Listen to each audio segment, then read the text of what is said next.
All right, good afternoon, everybody. Welcome to week 8, chapter 7 of Psych 810. And today we're going to be discussing, we'll be hearing more about the cognitive views of learning. And I'll be giving you the discussion questions for today. Now, after a certain point in this video, you will notice that we sort of go back in time. I am going to include most of today will be the video that I had stored from last semester. And the reason I'm doing that is because I want to get this video out to you as soon as possible. And so I'm actually going to, I watched the video earlier today, and it essentially meets it sort of states everything that I was going to say today, but it has a different looking Jason Lloyd in it, right? Smaller beard, different shirt, maybe more hair. I don't know. But ultimately, so this first slide is me talking today, current semester, but the next slide that you're going to see is me from last semester. So you might notice a little bit of a glitch. You might notice maybe a little bit of a separation between what I'm saying now and what I say here in a minute.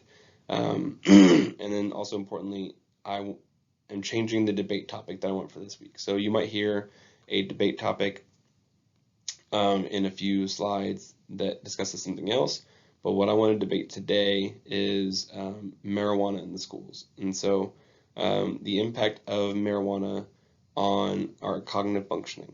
Okay, so that is my goal for your discussion for this week, is to discuss what are your views and your concerns when it comes to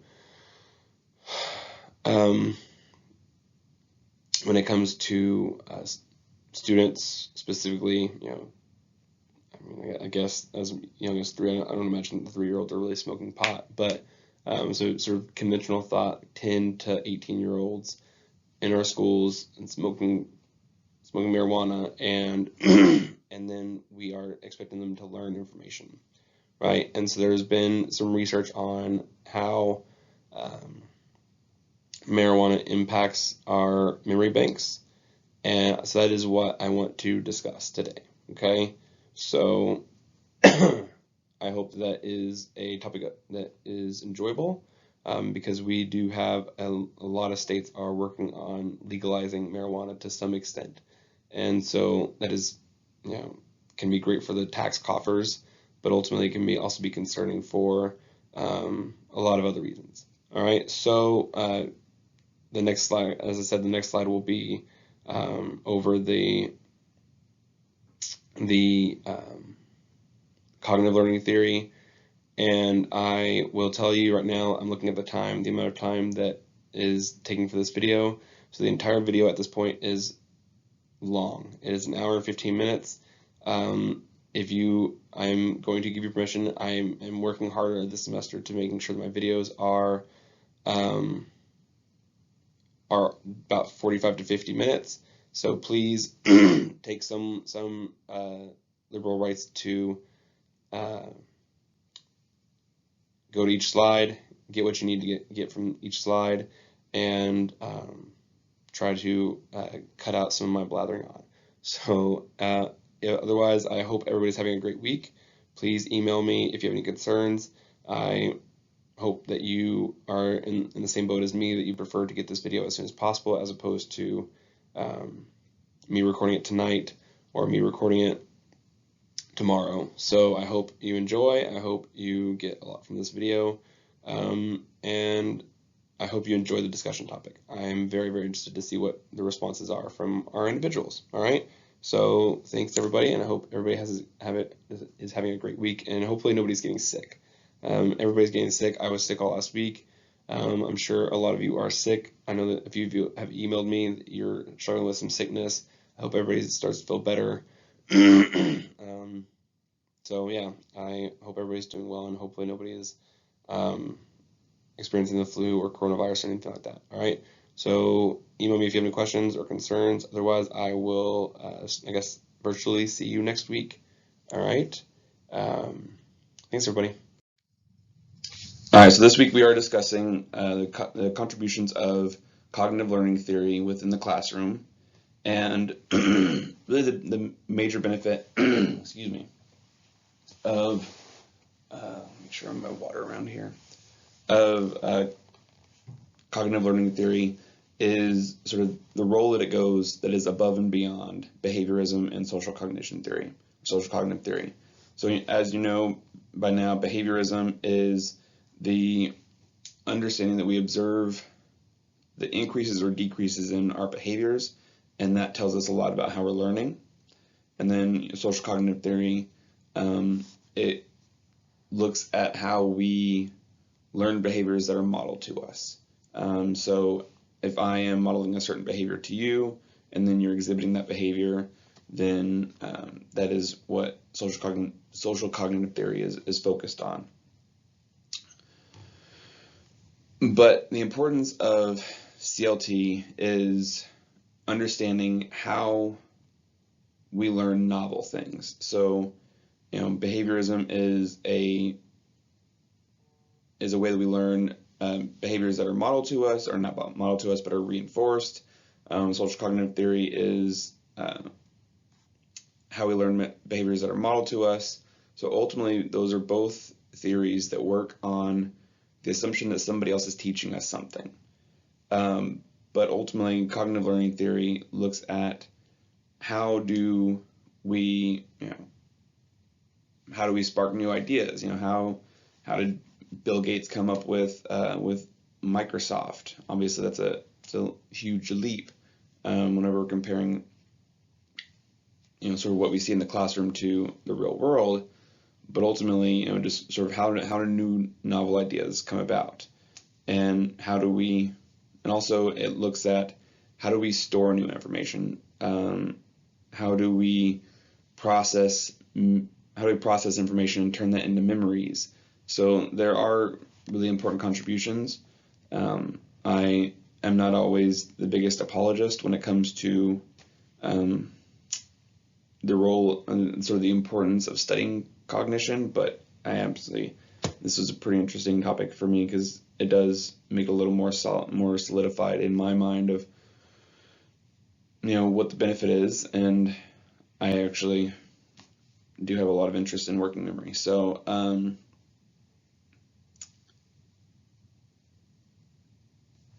and one of the things that was pretty interesting was looking at how experiences does impact sort of our role, our ability to remember information, and just gives you a little bit better idea of maybe what our instruction will look like in the classroom, because obviously our schools look very, very different.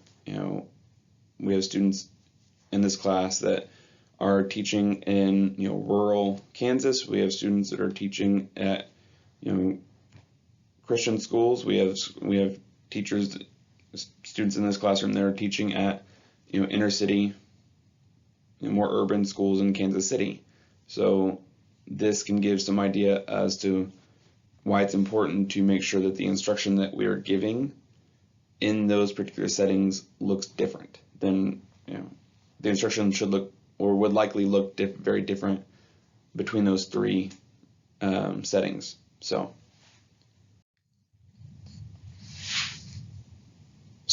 looking more into cognitive learning theory, and so the way that it impacts our students is whenever we have an experience that is processed in our mind, and we will remember that information if it makes sense to us. If the experience that we had does not make sense to us, then it will not be remembered. And we can all really, we can probably all look at examples in our own daily lives, or our own careers for that matter, and understand that there is a point where that is absolutely true. I mean, for myself, there is, whenever we're in college, there are classes that we take that really are mostly only there to help us get to a degree. I had to take certain classes. I will not say which subjects because I was weak in a lot of them. But ultimately, we had to take a lot of classes in different topics that maybe were not necessarily anything that I found interesting or useful. So my memories of those classes are definitely more limited than, my psychology classes, especially sort of the class that I remember the most, especially from undergrad, was, psychology of death and dying. That's just a, personal interest of mine. And so it's one of those classes that I remember very, very well. And it's because it was the class was full of experiences that I found interesting, which kept me more engaged, which made the experiences more relevant to me.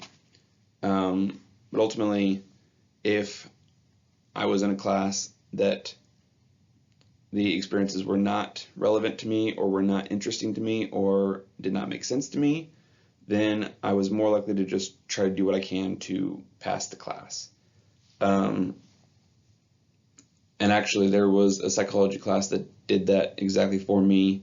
It was actually a history of psychology class, and it wasn't that I didn't find the history of psychology interesting. It was my last semester before graduating, and I was really just trying to get to May.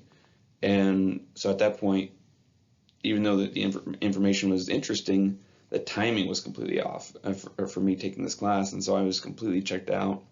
So really, I just kind of studied the material and tried to pass the class, tried to get through the class. And so that's what you'll see in your classroom. If you are giving information to students that they don't find interesting or they don't find worthwhile, or that ultimately does not really click with them or make sense to them, then they're going to do what they can to pass the class. They'll try to memorize rote memorization of information to just pass the class. And what we know about cognitive learning or cognitive storage is really, while rote memorization does work, there are strategies that are more effective, which we'll discuss here in a little while. And so ultimately what we want is to, in our classrooms, better match the instruction to what our students are in need of. And, sort of the second point sort of looks into that is, if our experiences are better matched with the knowledge that we are being presented, then we will have an easier time sort of storing that memory, right? So if you have a set of experiences that is being enhanced by the instruction that is happening in the classroom, then it'll be easier for you to store that information, store those memories, and eventually use it on a test, rather than just, if I'm in history, I need to make sure that I know the dates for all the, for the Civil War, or the dates for World War II, which, will likely be rote memorization. And there are times that it's kind of hard to understand how to relate that to our day, today. But if you can find a way to sort of relate maybe the social influences of, the 1800s to today, then you can do a better job of helping them understand sort of the importance of remembering, the Civil War. Or honestly, we live in Kansas, and many of us live in Kansas, some of us live in Missouri, but we all essentially live in a state that was involved in, bloody Kansas, and a lot of skirmishes that took place in this region that were, sort of with the goal of starting a civil war, sort of starting a battle. So those are actually experiences that you can give your students to, those are opportunities where you can give your students experiences that will help them better understand and better relate to material. So even, I digress here, but ultimately my goal there is to just say that even if it's something that is as old as the Civil War, we have actually a pretty unique opportunity in this region to figure out novel ways of getting our students more hands-on experience with knowledge. Anyways, and then ultimately, the most important role is practice. Practice with material is incredibly important. I know for elementary teachers, if you are trying to get your student to be better readers, there's a very, very beneficial, practice is incredibly beneficial for reading. So one of the things that I really encourage parents to do is, if they are parents of young children, before preschool age, just read to them. Give them practice on understanding what a book is, what comes out of a book. These sounds come out of a book. There are these little figures in this book that eventually they will learn are letters that correspond with sounds and then form words. And then whenever they're older, taking opportunities to build those, give them practice opportunities to build the more reading sub skills, so your phonological awareness. And of course, I'm not expecting any parents to that are not familiar with this information to be able to go home and practice phoneme substitution exercises, but especially whenever you're in second or third grade, your kid is in second or third grade, one of the most beneficial things you can do is just have your kid read. That helps with the vocabulary, and it helps with fluency, and it can help with comprehension, which are 3 of the big 5. The other 2 being phonics and phonological awareness. So ultimately, is just to say that practice is incredibly important. A lot of you have probably heard the rule that it takes 10,000 hours of practice to be an expert at anything. That came from Malcolm Gladwell's book a long time ago.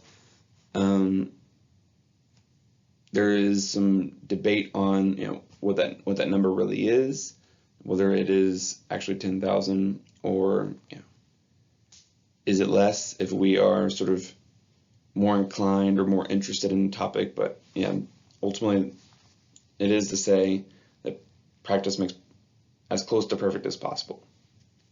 There's really no examples I can think of where practice is not important, especially in the classroom. So whenever we're thinking about how we process information and how we store knowledge, it's important to consider what different memory banks we have. And so there are 3 different areas of three different large areas we have to look at, being the memory stores that we have, your sensory, your working memory, and your long-term memory, and then the cognitive processes that you have. And the book only mentions these: attention, perception, rehearsal, encoding, and retrieval.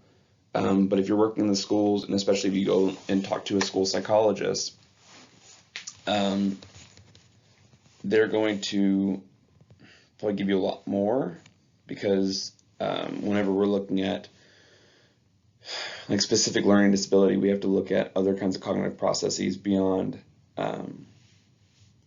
just these. I mean, attention is in the law, but we also have to look at visual processing, or auditory processing, and ultimately the reason for that is because, not to get too far off topic, but ultimately, if you have difficulty visually processing information, and I'm asking you to read something, that's going to be very difficult. So I really shouldn't have worn a black shirt today, huh? Sorry. And then ultimately the third one being metacognition, where ultimately that is our thoughts about our thoughts. So our understanding of, example is yesterday, whenever I woke up at, whatever time I woke up in the morning and realized that I only had a few hours of sleep and that I was not at my strongest, I realized that it might not be a good idea for me to try and present any information to you. So my metacognition was telling me that I was at a decreased effectiveness when it came to my ability to relay information, and some of you can possibly argue that I'm at a decreased effectiveness as it is. So add the fact that I only had 3 hours of sleep, I was even less effective. So ultimately, that is my metacognition coming into play and understanding today is not my day. And we all have those. We all have examples of that where we wake up and we understand today is not the day for me to go in and try to explain, a lot of really complicated material to fourth graders or eighth graders. I know a lot of teachers that have told me that they absolutely have had those thoughts, and some of them, push through, and some of them, decide that's the day that they're going to watch a movie. So, sensory memory is kind of interesting for me because I'm a big baseball fan, which might seem odd to think about. So in the book, it discusses if you sort of hold your hand up like this in front of your face and wiggle around, and you can even see it in the camera. In the camera, there is, you sort of see a shadow of my hand. So that is sort of your sensory memory. So it is a very brief storage in your memory banks.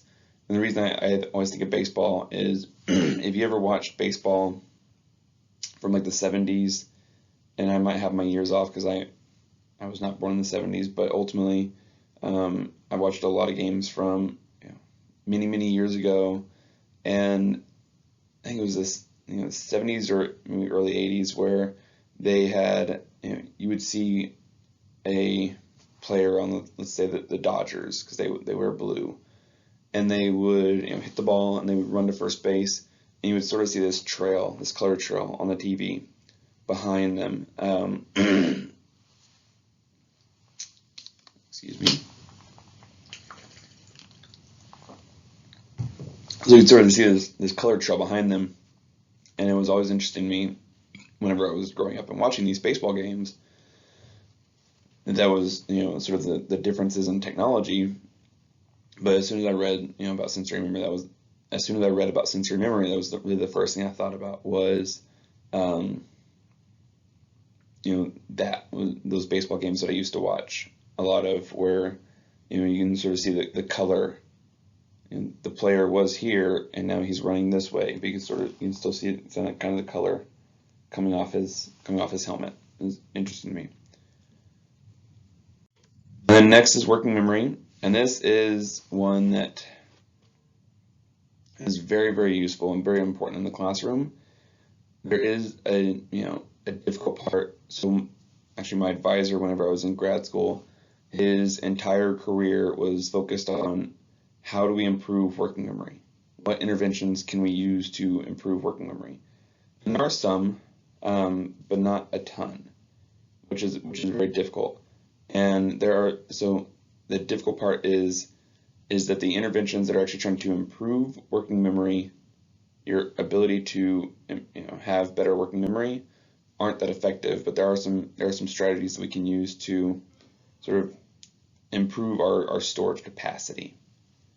But ultimately, working memory it's our workbench. It's our mental workbench where we take information in, we mess with it, we can manipulate it, but it's sort of our thinking skills. So if an example in our real world,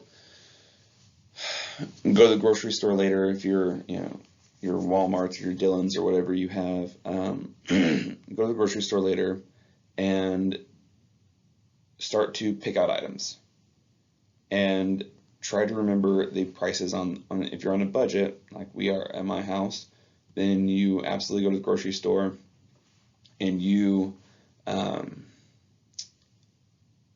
notice, okay, this costs $20, this costs $15, this costs $18. And so you're adding that up, and you're saying, okay, to $20, $35, $53. Okay, so I'm at $53. I have a budget of $100 for today's shopping trip. So I'm at 53, so that's 47. So that is, you are using your working memory at that time, okay? And so there are two major subcomponents of working memory, which is your phonological loop and your visual spatial sketch pad. And so phonological loop is the short-term storage of words and sounds. And this is very, very key in remembering information that is presented orally. So if you are hearing my voice right now and you are remembering the topic, the content of this topic, then you are engaging your phonological loop. My speaking right now is engaging the phonological loop. And there's the visual spatial sketch pad. And so going back to the example of the grocery store, whenever I am at the grocery store, I am sort of, taking mental note of the prices that are in, sort of in my cart, in my basket, and I sort of think about it visually, and because I don't have a notepad with me, I think about, if I had a notepad in my brain, 43 or 53. $100 minus 53 is 47, so I'm sort of constantly considering that. But it's also important, sort of when we're processing visual information or spatial information. So whenever you're driving, your visual spatial sketch pad is firing like crazy, I'm sure, because it is, driving requires a lot. Obviously, you're processing a lot of information visually. But also your spatial skills are incredibly important. If you're sitting in traffic and if you drive to Kansas City or St. Louis and you are sitting in traffic, obviously your spatial skills are going to be incredibly important at that point. And actually, it's interesting. My stepsister she was not allowed to get her driver's license until she was 21 or 22, and not because of anything beyond, she had to work on her spatial skills. It was actually kind of interesting. The state of Texas, every time that she would take the test, there would be something related to her spatial awareness that would be impaired because she has cognitive impairments, and ultimately she was. She had to practice her spatial skills. She had to really, really practice. Going back to the practice point earlier, she had to practice her spatial skills. She wanted her driver's license at 17. That's when she wanted it, and it took her 5 years of practicing her ability to be spatially aware of the cars that were around her, of the items that were around her. And these are all, ultimately, the working memory is encompassed within our central executive functioning. And this is just an umbrella term for, it's an umbrella term for the process that is necessary for us to make purposeful, goal-directed behavior. So if you are,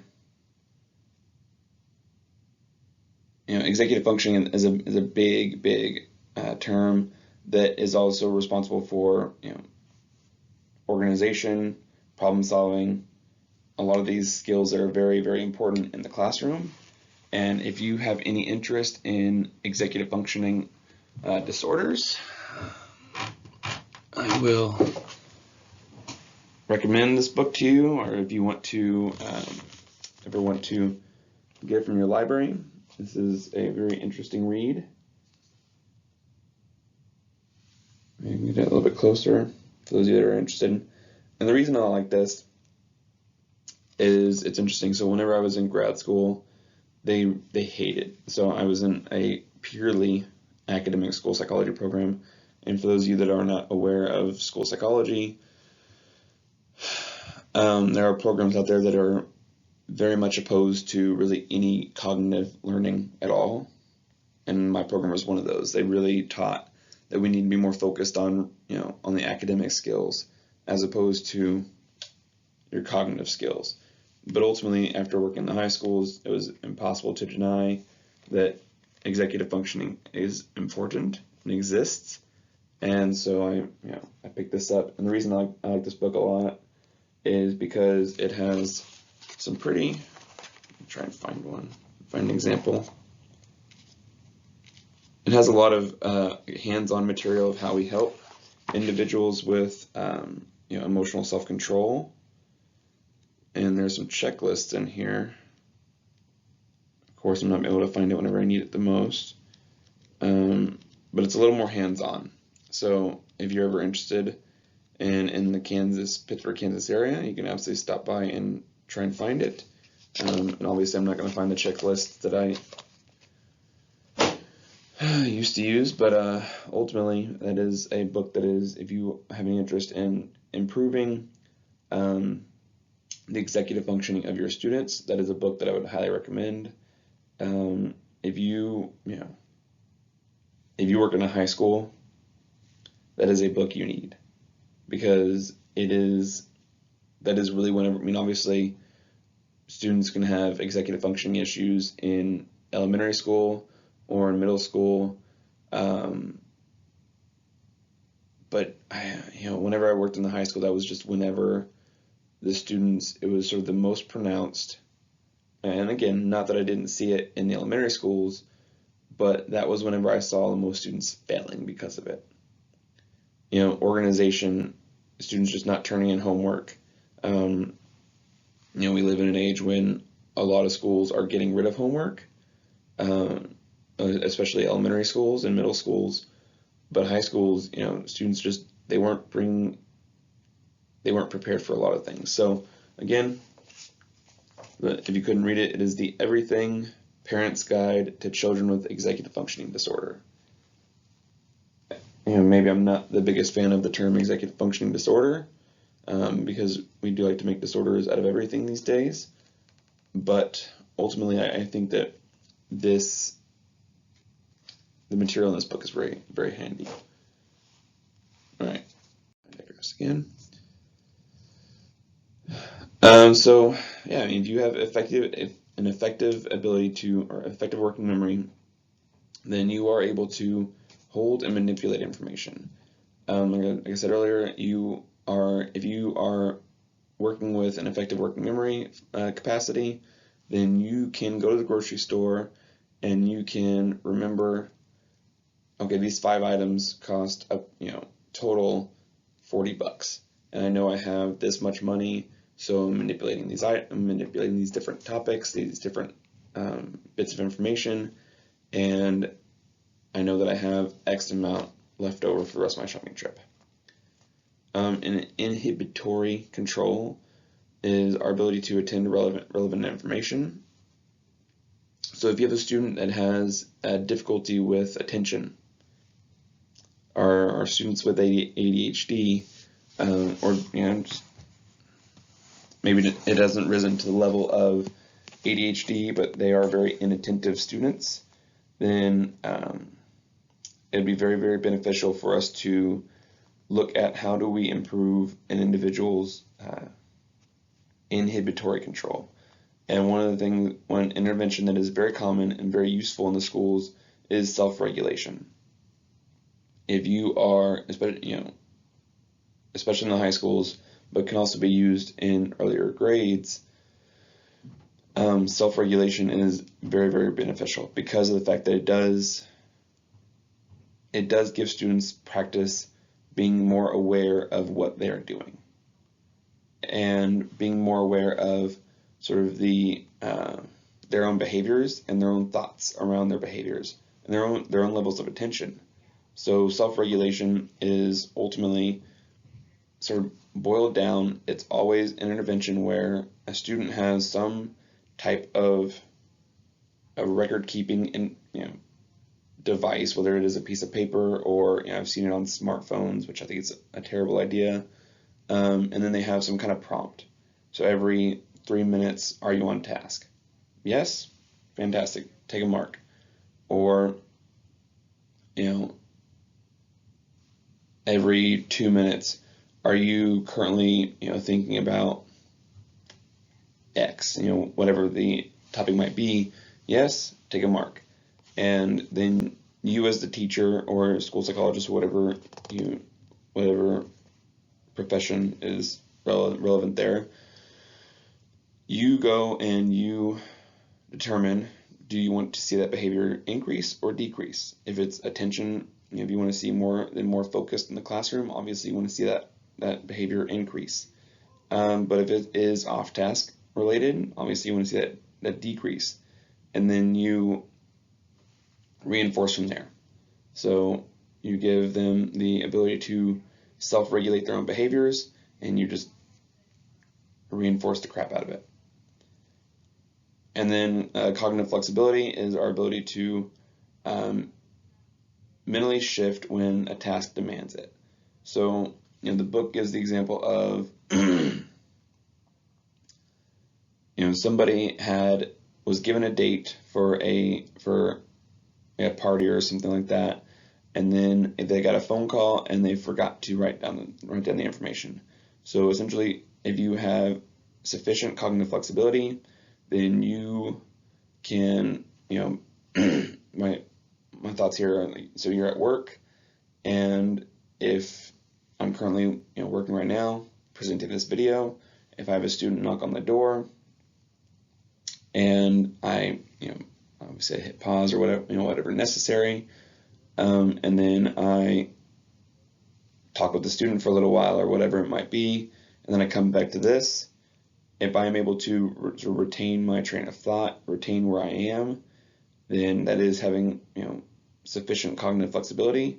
If I talk to that student for a while and then I come back to this and I'm like, I have no idea what I was discussing, that is, you're working with, I don't want to say deficient, but lower levels of cognitive flexibility.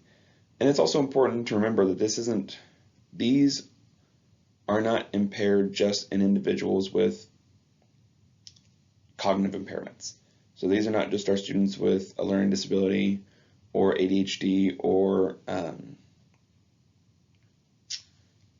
a intellectual disability. I will absolutely acknowledge, yesterday I was cognitively impaired because I had very little sleep.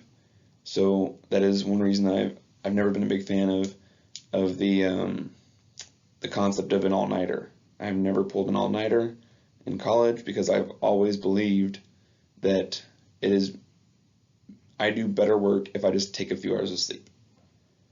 And so especially in our schools, whenever you're working in a school that is a little more impoverished, a little more high needs school, you're going to be dealing with a lot of students that maybe have jobs. I know when I worked in Denver, I had a student in particular who he worked for a gardening company, a landscape company, and obviously in Denver, Colorado, landscaping lawns it's a seasonal gig, right? Like you're not going to be doing a whole lot of landscaping in December or January. So around November, they would stop landscaping yards and they would start plowing the roads.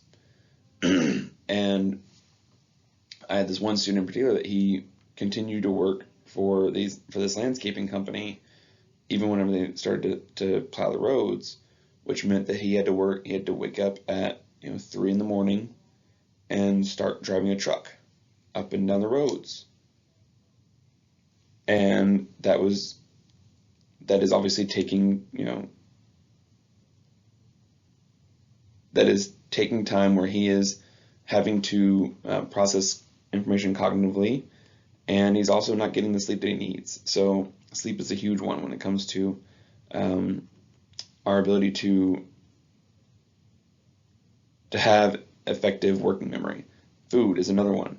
If we don't eat, then our working memory can be impaired. Our cognitive functioning can be impaired.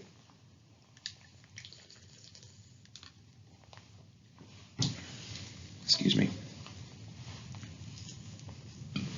So that is why a lot of schools you'll see them. They will provide free meals. So whenever I worked in Compton, out in California, every school had free breakfast. Every school had free breakfast. And so they would literally have every single morning, the lunch ladies would walk a big tray of food to the classroom and would set it down, because our schools, were we had our students were coming to school hungry. And so rather than, having the understanding that our students are hungry and they need to eat and they're not going to be effective if they don't eat, led us to giving them free lunch, or free breakfast, I should say. And I think every school in Compton is probably close to 100% free and reduced lunch anyway. So, all right. So, limitations on working memory. Our storage capacity is limited, and it can be limited depending on your environmental circumstances, as I just discussed. If you are sleep deprived, if you are hungry, your capacity is going to be less. There are opportunities to reduce the cognitive load. So if you have decreased capacity, it would be beneficial for you to reduce your cognitive load, to try and figure out a way to better store information. So chunking is very, very simple concept in that you are breaking down information. So the most obvious example I can give you is a phone number. So if I give you 10 random digits and ask you to remember it, then you may or may not be able to. But if I give you, 10 digits broken down into chunks of 3, 3, and 4, you will likely have a much better ability to remember that phone number. And maybe as we sort of progress through our enhanced technology world, that'll become a less relevant example, because none of us remember phone numbers anymore, unfortunately. But that is an example of chunking. Or if you're a history teacher and you are trying to get students to understand the different wars or different battles, you can sort of chunk.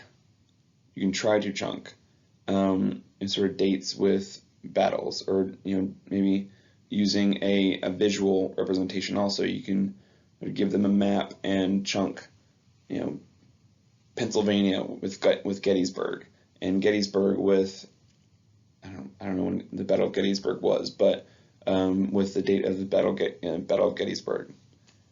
The next one is automaticity. This one is just, again, your rote memorization. Just practice. So times tables is an easy example of that. We whenever we're in elementary school, we are sort of drilled. It's drilled into our heads. What 12 times 12 is 144. That's automaticity is the ability to just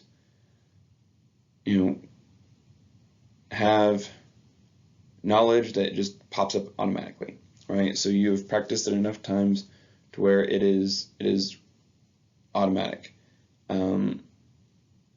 Some numbers are easier than that. Some numbers are harder than just 12 times 12 is 144. If you're working with the nines, a lot of people, I still use the hand trick. If you've never had the hand trick, I'm sure if you're a math teacher, you're very aware of this. This is the way I learned how to do my nines tables in elementary school. Was if it is 8 times 9, I'm gonna come over here and I'm gonna put down my 8th finger. It's 72. if it's 4 times 9, 36.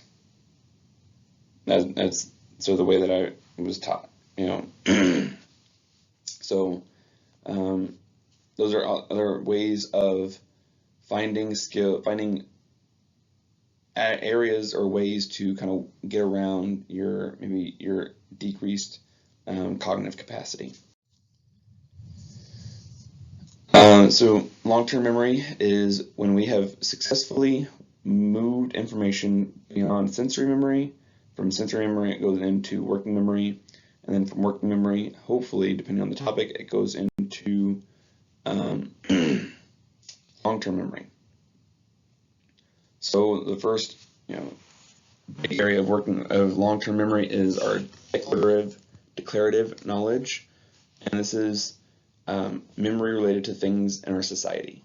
And this is actually a topic that is explicitly tested in IQ testing. If you've ever given an IQ test, or if you've ever seen an IQ test, especially the Woodcock-Johnson 4, the 4th edition. It's the WISC-5 with WJ4, yeah. And we have a subtest that is explicitly, what is the stop sign?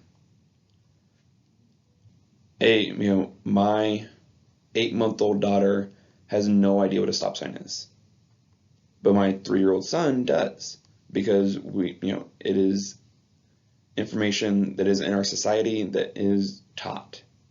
So my son has been able to see this sign and has been able to store that in his memory banks as something that is relevant to him. So it is just information that is explicitly, sort of taught in the world. So, other examples of questions that are on that IQ test, actually, there are 3 questions, these 3 questions in succession. And this might not be interesting to you, but if it is not interesting to you, then maybe fast forward a minute or two. So if you are taking this IQ test, there are 3 questions in a row. So if you get 4 questions wrong, you're done.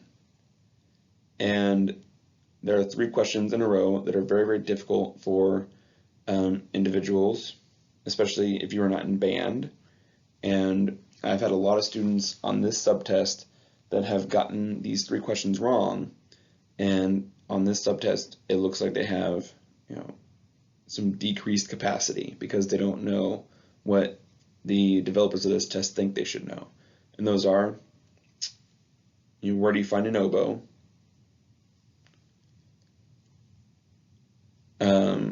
What is marrow? Bone marrow. And if you don't know, an oboe is a musical instrument for our music teachers out there. So you find it in an orchestra. Where do you find marrow? And it's in the bones. And then where do you find a treble clef? On a music sheet.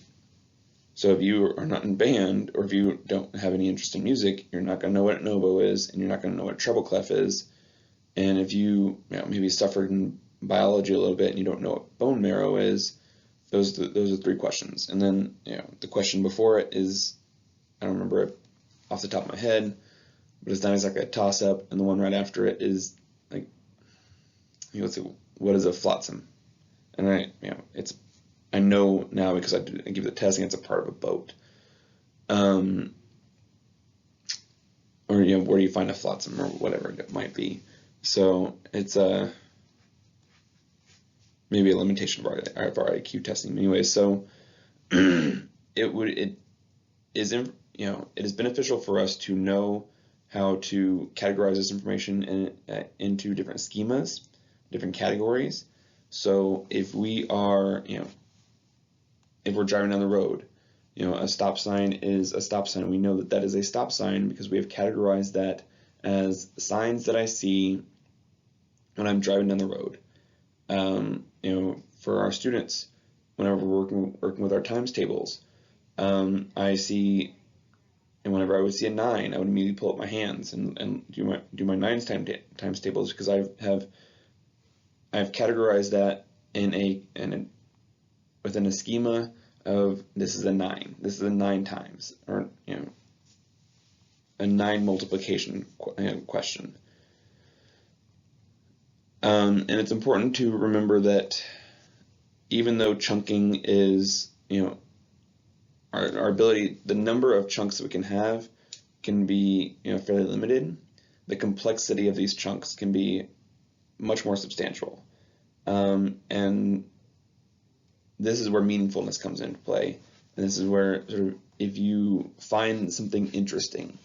So, I was at a sustainability committee meeting yesterday, and we have a student member of the organization that she is incredibly passionate about,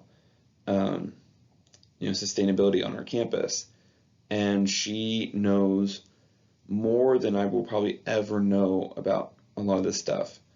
And a big reason for that is because the meaningfulness of the topic, and not that I don't believe that sustainability is meaningful, but ultimately the amount of practice I can give to this topic is limited.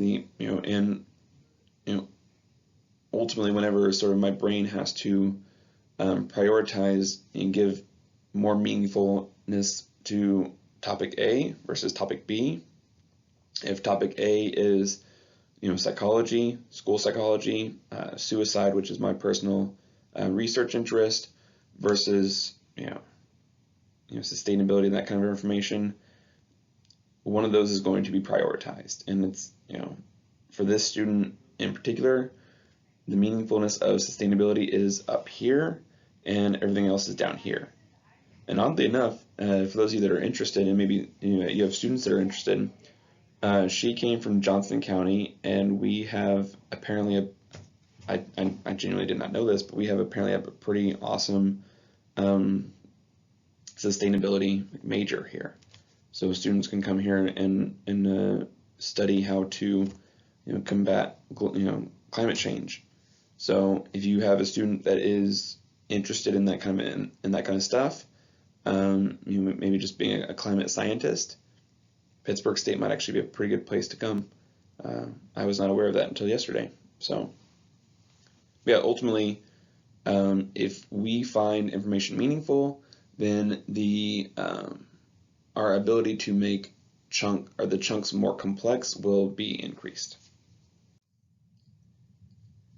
And then procedural knowledge is sort of our ability to remember things through a procedure.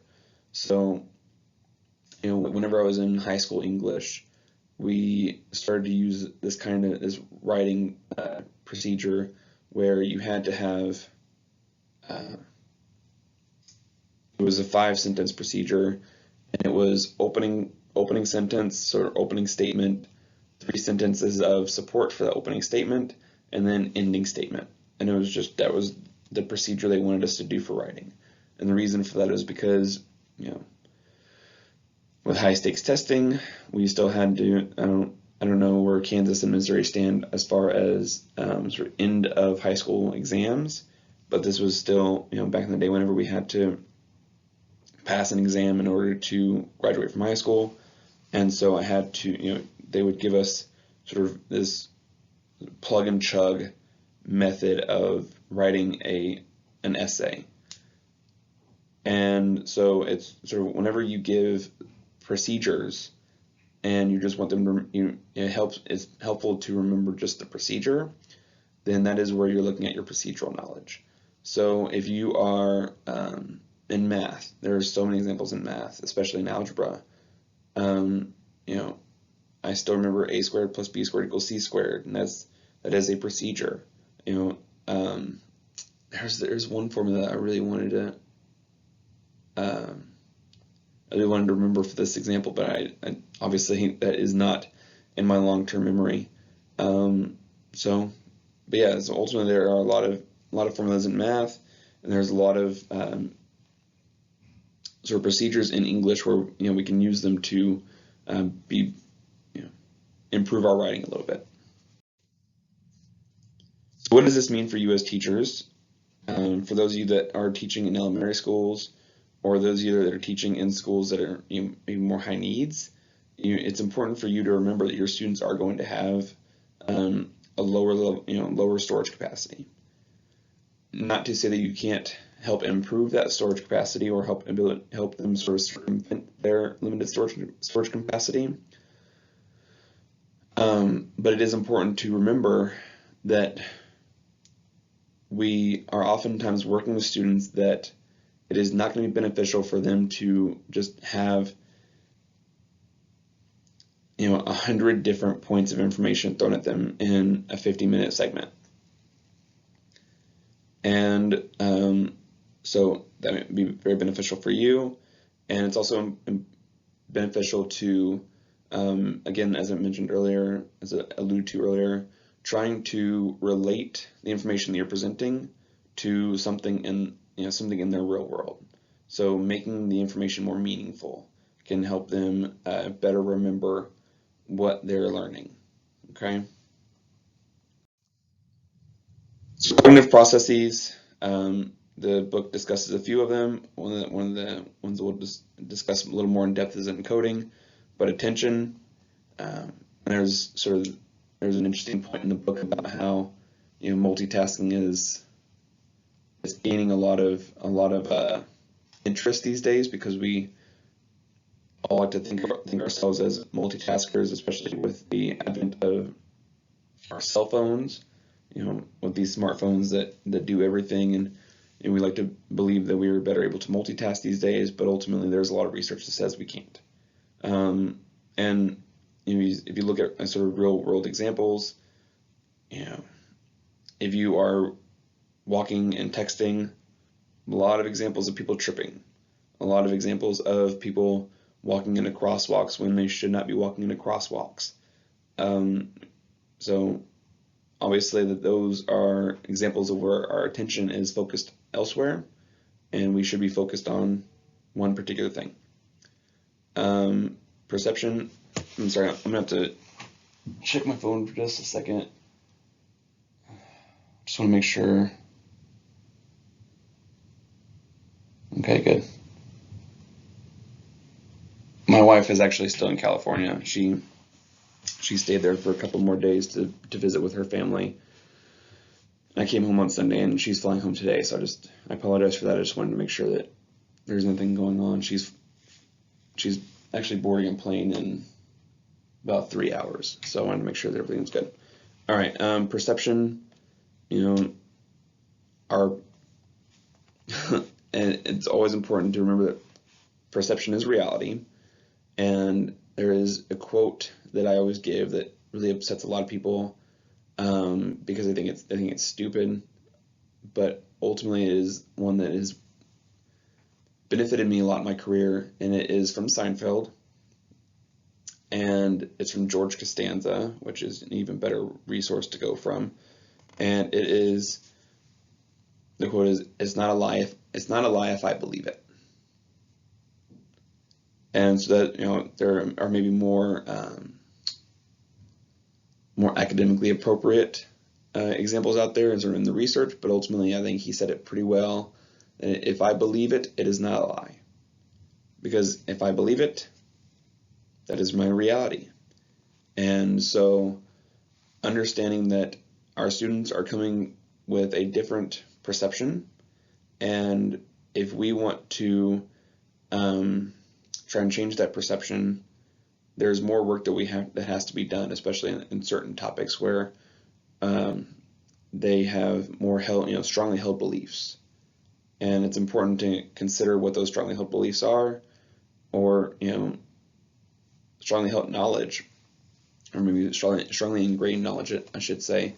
So an example of this would be, I am from Texas, and because I'm sure a lot of people's mind can go to politics or whatever it might be, or religion or that kind of stuff. But ultimately, I'm going to give you sort of a less controversial topic, or less divisive topic. I'm from Texas, which is, I guess, pretty divisive in general. But whenever I was in elementary school, I learned that the Texas flag is the only flag that can fly at the same height as the United States flag. I learned that in first grade. I vividly remember the day that I learned that there's only one flag, one state flag in the United States that can fly at the same level as the United States flag. So if I am Kansas, my flag has to be down here. If I'm Missouri, my flag has to be down here. But if I'm Texas, my flag can be up here. And the reason that I learned that is because it was the reasoning behind that was that Texas is the only state that joined as a nation, and we were not a province, we were not a territory, we were a nation when we entered the United States. And so we made a deal with the United States to say that we are allowed to fly our flag at the same height. That was my perception. My perception was that is true, and it helped that my parents never took me out of Texas because we never traveled at all. And so I only ever saw one state flag at the same height as the United States flag. And then eventually I moved to California, where they broke that down.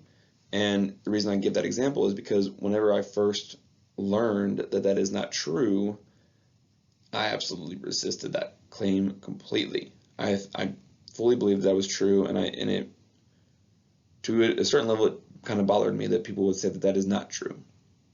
Eventually I learned that is not true. That is a myth. And if you look into Texas history a little bit more, you would realize that Texas essentially begged the United States to be a part of the country, and we were in no place for negotiation. Texas was broke. And then encoding is a process of committing information to memory. And there are some strategies here. As I mentioned earlier, just rote rehearsal, practice, practice, practice. Times tables is an example of that. Mnemonics.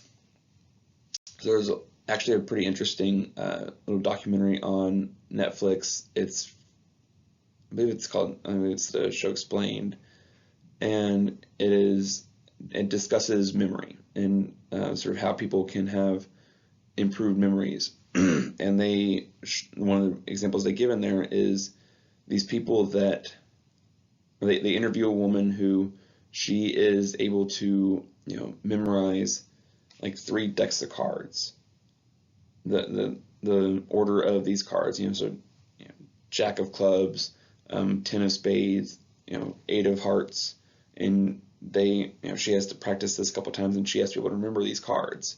And how does she do that? And so she uses mnemonics, and that is, she takes the card and she relates this card to some kind of, for her it is driving down the road.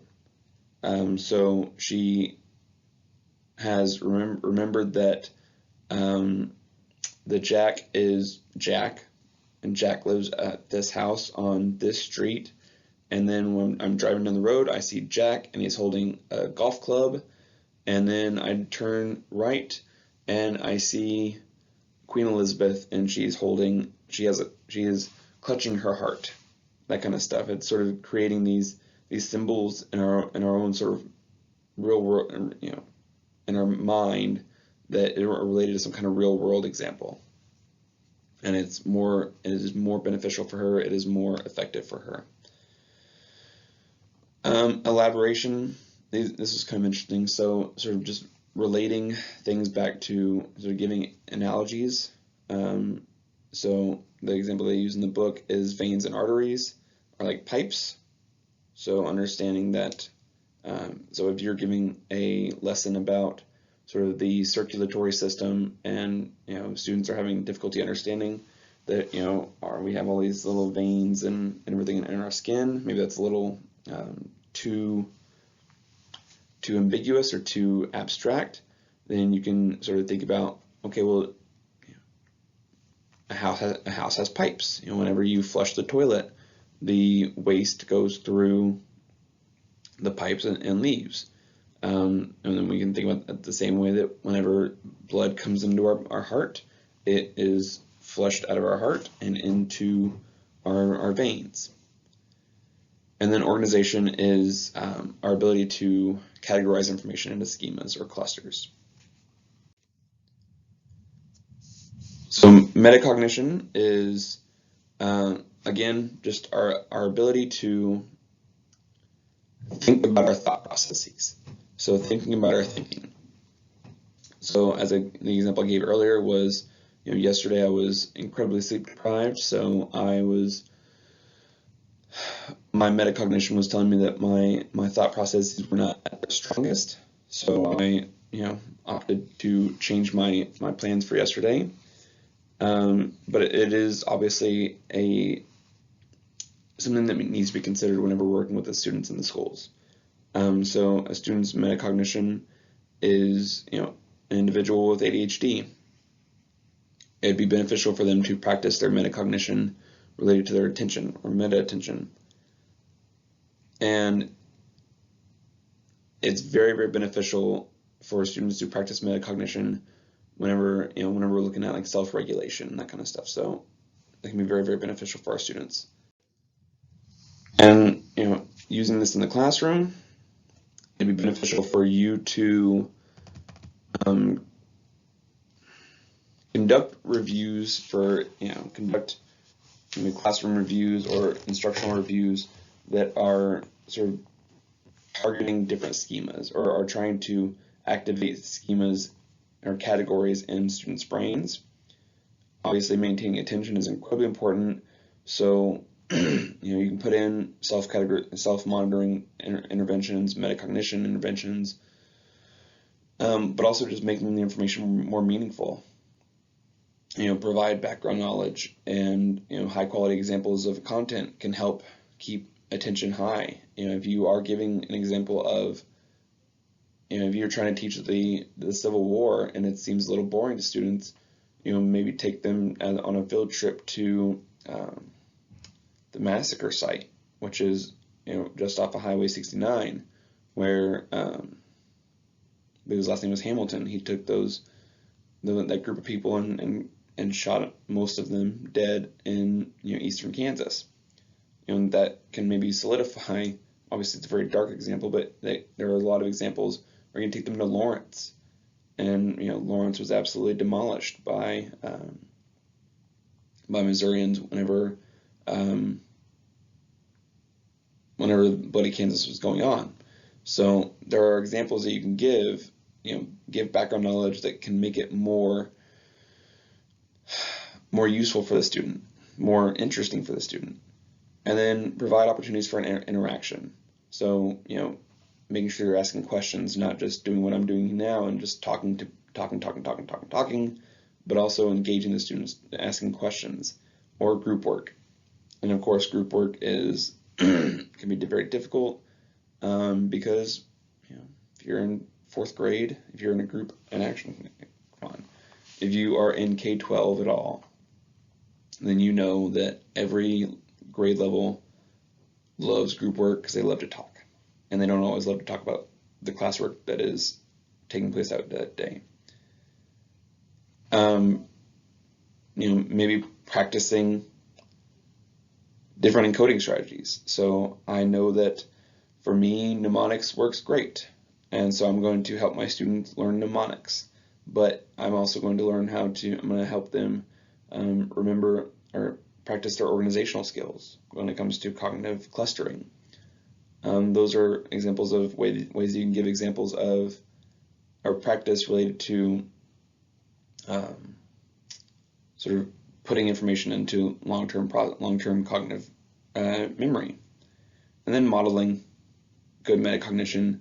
So, as you are going through your classroom, using explicit language like, whenever I see this, I think. So if you're giving a complicated math problem, you look at it and you don't just say, okay, this is how you do it. Maybe just say the words, I look at this problem and I immediately think to myself, it's this.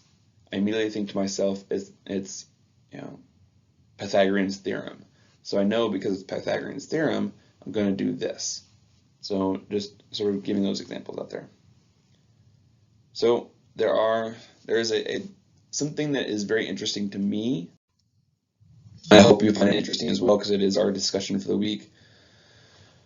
And it is not necessarily a topic that was discussed in the book but I think that it's important for us to consider, especially as the world is changing very, very quickly, and we are dealing with maybe an increased number of students that are using some kind of substance at the school. Maybe not at school, but before school or whatever it might be. And so here's just a brief article on sort of, research is pretty clear that substance use is not beneficial for students. And one of the things that I would always tell my students whenever I was working in the schools was, smoking pot, smoking weed, whatever you want to call it, is maybe it's a lot of fun, maybe it's the way you relax, maybe it's very, very fun for you, but ultimately it is detrimental to your cognitive functioning. It does impair your cognitive functioning, and whenever your brain is so young and your brain is trying to develop, it is a really bad idea to be ingesting something that is impairing your cognitive functioning. Of course, 15-year-old, 16-year-old kids are not that focused on or not that concerned with their cognitive functioning and what that means to their long-term prospects, so they don't really care what I have to say about it. But the discussion I want to have this week is, we are living in a world in a country where more and more states are finding the benefit of making marijuana legal, right? So now it is legal in California, Washington, Colorado, Oregon, I believe. So essentially your entire West Coast, it's legal in Nevada. I'm fairly certain it's legal in Oklahoma, because whenever I drive through Oklahoma to go visit my parents in Texas, there are dispensaries everywhere on Highway 69. And even CBD is legal here in Kansas. You go to the local family video down the road here, it is legal to buy CBD. Obviously, when those laws are passed, they're usually only allowed for 21-year-olds and above, just like alcohol. But just like alcohol, our youth get their hands on it. So what concerns do you see as marijuana is being, the legalization of marijuana is being discussed more and more in our society? Or do you not see any issues? Do you see this as, hey, I smoked pot whenever I was 15, and hey, look at me now, I'm a successful teacher. And there's obviously lots of examples of those people. We can anecdotally think of a lot of people in college or in high school that smoke pot, drink alcohol, whatever it might be, and you can absolutely be the person that's like, you're all just teetotalers, you're all just fuddy-duddies, if you're familiar with that term. You're all just boring. Let a kid have some fun. Let a kid go and enjoy themselves, and as long as it doesn't go into excess, then hey, what do I care?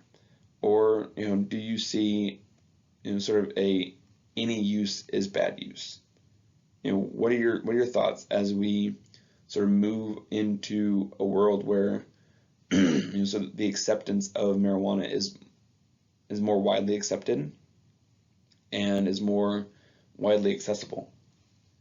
And how have you supported individuals in the past? Maybe you work in a school where you've had a lot of students that do smoke pot or drink alcohol or whatever it might be, and you've had to support those students. How have you supported those students, and what recommendations have you made to them? So yeah, that's our discussion for this week. If that is a little too ambiguous or too vague or whatever it might be, then please feel free to reach out to me. But ultimately, I want to have a discussion on pot. And what are your concerns as we sort of move? We are very quickly getting to the point where even the United States is now considering whether marijuana should be illegal at all. And I completely forget about, or completely glossed over vaping. Vaping is huge with our kids, and and unfortunately companies like Juul have marketed vaping to young children. So, and again, let's have a discussion. Maybe I'm just a boring old man now, and I was a boring old man when I was 21. So maybe I'm an even more boring old man now. So maybe I'm just a little too tightly wound. But hey, let's have a discussion about it. I'm interested. All right. And specifically on how it impacts their cognitive functioning. Okay, so we are discussing cognitive functioning this week. Obviously, we can have a lot of discussions, but just include, we can have a lot of discussion about a lot of different topics when it comes to marijuana. And please have that discussion. I find that part the most interesting here. But just include a little bit of information about cognition. Don't make it entirely about your political beliefs or whatever it might be. Just trying to relate it back to how is it going to impact our children? I have fears of it impacting our children by X. All right? All right. Thanks, y'all. Have a good week.